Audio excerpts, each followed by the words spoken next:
Hey everybody, JustAddNuance here. Today I'm going to be taking the political compass quiz. This is the standard 2-axes 4-square political compass.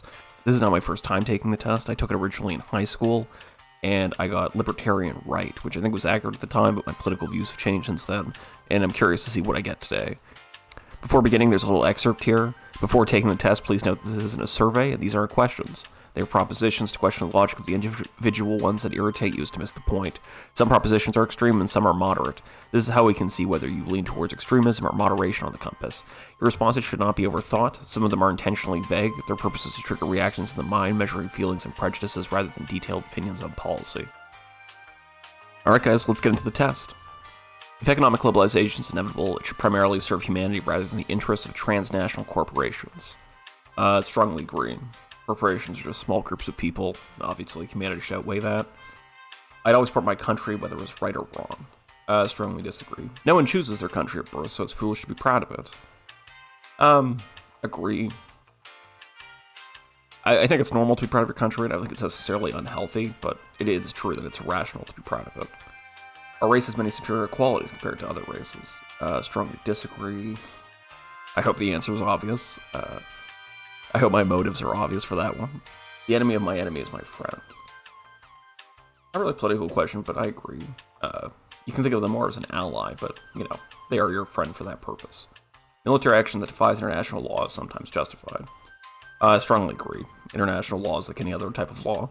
Sometimes morality will require you to violate it. There's now a worrying fusion of information and entertainment. I agree with that. A lot of shows, there's a lot of content, especially on Twitch, political Twitch and political podcasts, that's just like owning either side of the political spectrum and insulting them. And it's not really conveying any kind of arguments, it's just entertaining to watch. People are ultimately more divided by class than by nationality. That's probably, I don't know. I get the premise of the question, which is that class, yeah.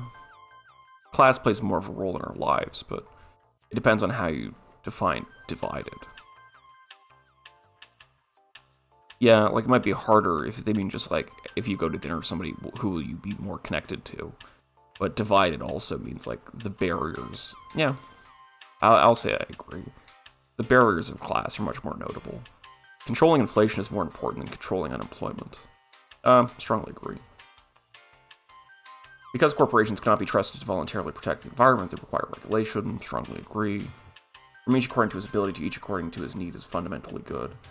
Yeah, it's a fundamentally good idea. The practicability of it is debatable, but the principle seems good. The freer the market, the freer the people. Strongly disagree. We had unregulated markets for a long time here in North America, and it did not work. These people were not free. They might be economically free to buy and sell things, but they were, you know, living in company towns, getting poisoned by coal dust with no protection. Those people weren't free in any meaningful sense. It's a sad reflection of our society that something as basic as drinking water is now a bottled, branded consumer product. Not really. It's annoying that there's, like, status symbols and there's marketing around it. The idea that there's, like, Voss water and stuff. It's a bit silly. But it's not that big of a deal. You can just drink water from the tap. In most places. Land shouldn't be a commodity bought and sold. Disagree. The government can play a role in it, but I think that the market's still necessary for controlling land, for the buying and selling of land. It is regrettable that many personal fortunes are made by people who simply manipulate money, contribute nothing to their society. Strongly agree. We saw that recently with the the GameStop stock market crash, where it's really just rich people buying and selling shares of corporations without actually adding anything to the market. Protectionism is sometimes necessary in trade.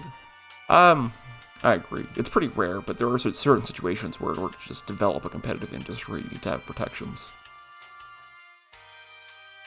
The only social responsibility of a company should be to deliver profits to its shareholders.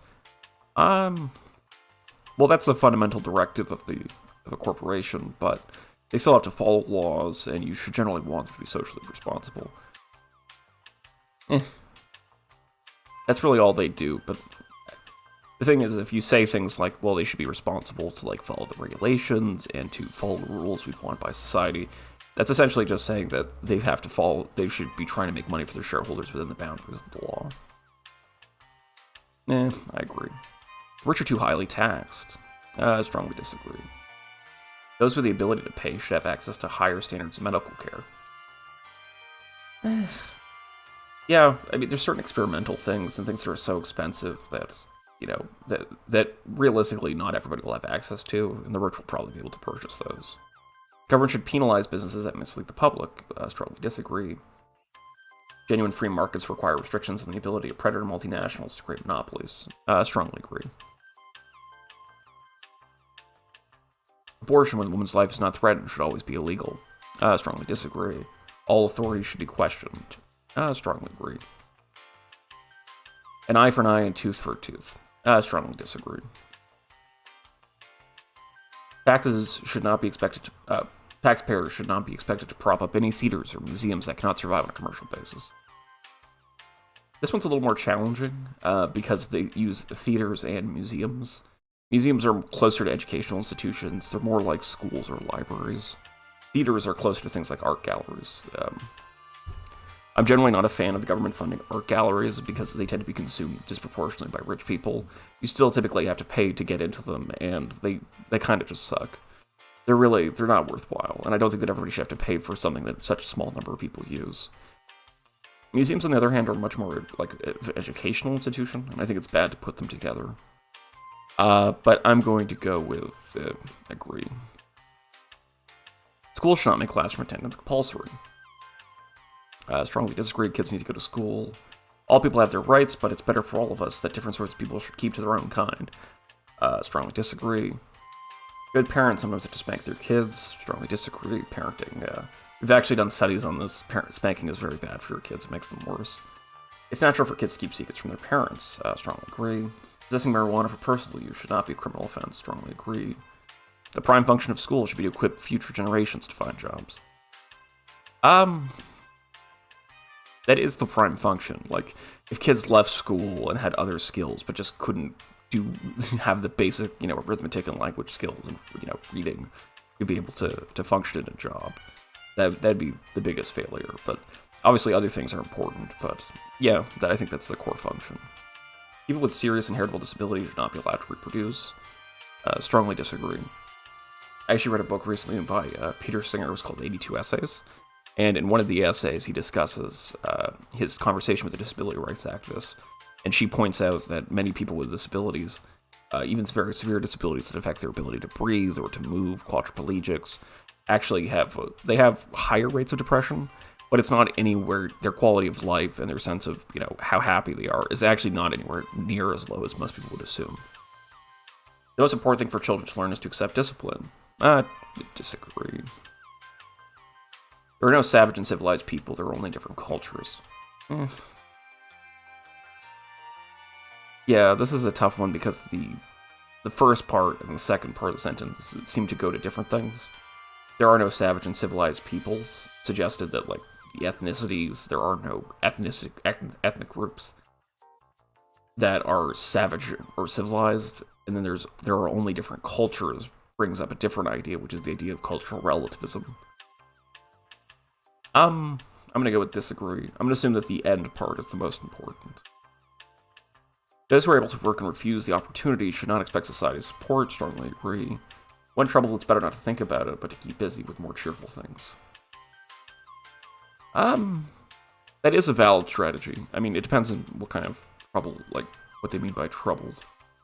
Sometimes you're just stressed out, and it's better to continue on with your life and just, fake it till you make it. Just act happy, act like, just continue with your day. Do things for other people.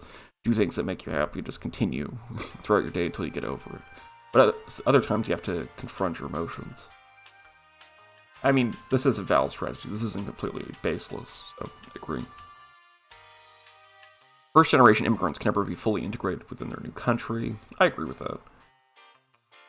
After a certain point, they can definitely be members of the society. They can learn the language. They can be, employed and be, beneficial members of society.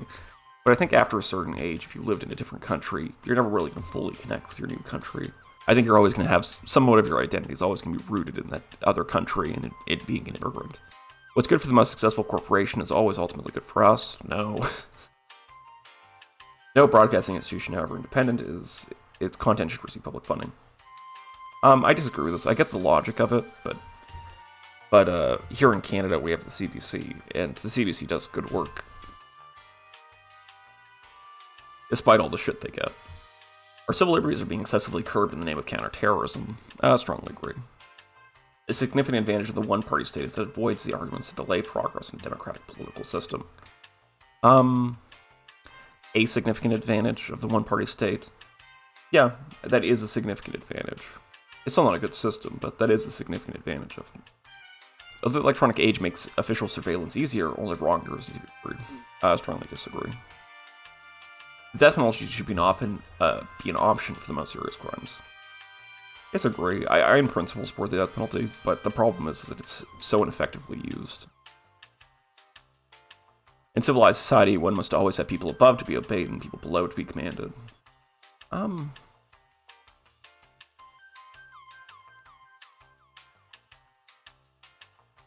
Yeah. This one's challenging because, like, the principle that there needs to be some degree of hierarchy, there needs to be, leadership. Leadership needs to exist. There need to be people who follow orders to a certain extent is definitely true. But the language is very obtuse. I don't like the language of it, so I'll put agree. Like, the principle that hierarchy needs to exist is true.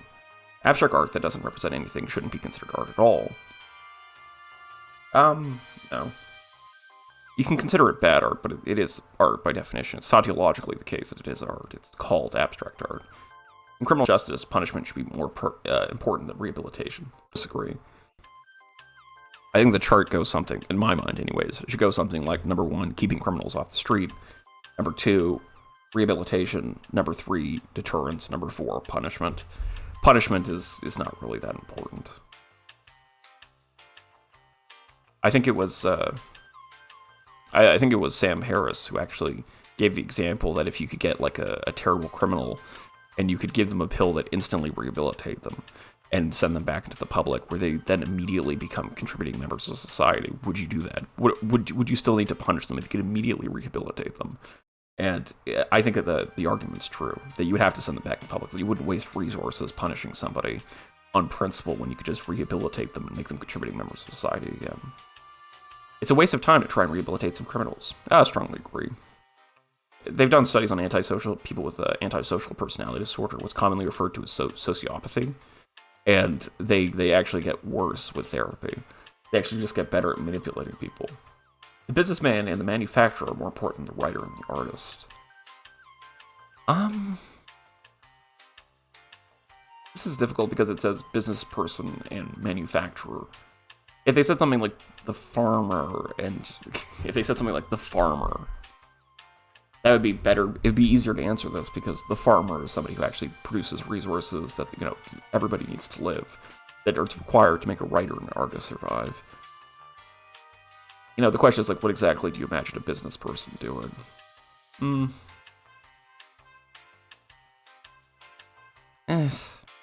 For the sake of argument, we'll just assume that the business person and the manufacturer are necessary for writers and artists to exist. Mothers may have careers, but their first duty is to be homemakers. Yeah, strongly agree. They say mothers specifically instead of women, so yeah. The same thing would apply to fathers. Once you have a kid, that's your first responsibility. Multinational companies are unethically exploiting plant genetic resources in developing countries. I don't know about this. I don't know enough about this issue. Actually, I'm just gonna close my eyes and pick one. I don't know. Alright, disagree apparently. Making peace with the establishment is an important aspect of maturity. Making peace with the establishment? No, strongly disagree. Alright. Okay. Looks like we're getting to some light stuff. We're going to the religion now. Astrology accurately explains many things. Strongly disagree. There's no evidence for that. You cannot be moral without being religious. Strongly disagree. There's no evidence for that. Charity is better than social security as a means for helping the genuinely disadvantaged. Strongly disagree. If social security was present, if there was like a proper social security system, we wouldn't need charity. And charity is never going to be properly funded enough. People won't voluntarily give enough money to actually replace social security. Some people are naturally unlucky. I mean, actual random luck doesn't exist. But it is true that some people have drawn, in a practical sense, some people have drawn bad hands in life. Like, some people get hit by trucks, some people get cancer. You know, people have terrible things happen to them, so sure, I agree with that. It's important that my child's school instills religious values. Strongly disagree, I'm an atheist. Sex outside of marriage is usually immoral. Strongly disagree. Same-sex couples in stable, loving relationships should not be excluded from the possibility of child adoption. Strongly agree. There's no evidence that they're worse parents. And there is actually some evidence that they're better on average. Although I don't know if that's accounting for income. Pornography depicting a consenting adult should be legal for the adult population. Strongly agree. What goes on in the private bedroom between consenting adults is no business of the state. Strongly agree. No one can feel naturally homosexual. Strongly disagree. Just ask your dad. These days, openness about sex has gone too far. I'll just disagree. There is a lot of stuff on the internet, but I think most of that comes from private groups with people who want to hear it and are part of it, and then people share it and be like, oh my god, did you see this crazy thing? Can you believe this? That's so weird. And they post it in a mainstream form that's not about that. I think that's where we get a little too much information. Oh, I missed something. Oh, sorry. Strongly agree. Alright, so for those of you, a little more explanation. Here's the economic scale, whether you're more towards socialism or free market capitalism, and authoritarian versus libertarian, freedom versus, state power versus limited state power. Here's the chart: Hitler, Thatcher, Friedman, Gandhi, and Stalin in the top left. And, yeah, that's about right. I got left libertarian, 3.38 by 3.28.